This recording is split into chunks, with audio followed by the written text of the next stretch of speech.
Boker Tov, continue with the 3-minute daily dose of Torah. I've been looking at that question about the Hebrew servant for these past few days. And we reached yesterday this point about God saying, the ear piercing that we insist upon for the servant who has sold himself into servitude. And there is a critique that says, what are you doing?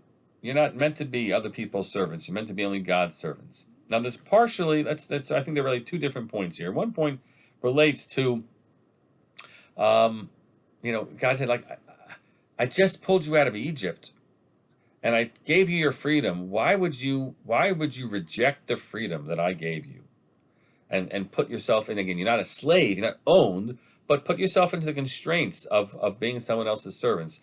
Why would you not accept what I gave you?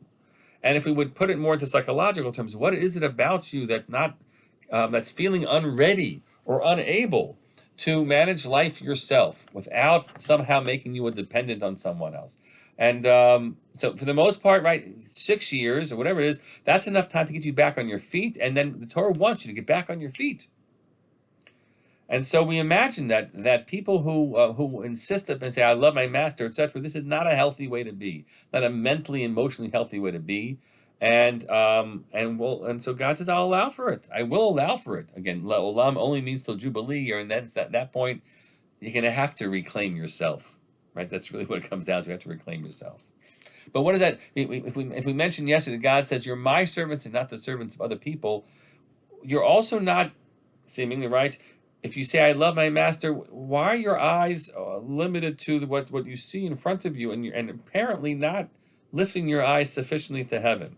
And if part of a person is supposed to feel independent, but another part of the person recognizes the power, the significance of subjugating yourself to another,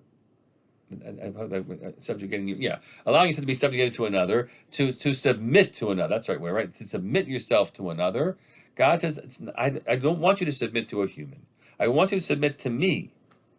And that's be the strong, powerful force of a human that walks the earth with a sense of independence here, but submission to above. Not submission to the others around, but submission to above. My friends, we should think about this all the time.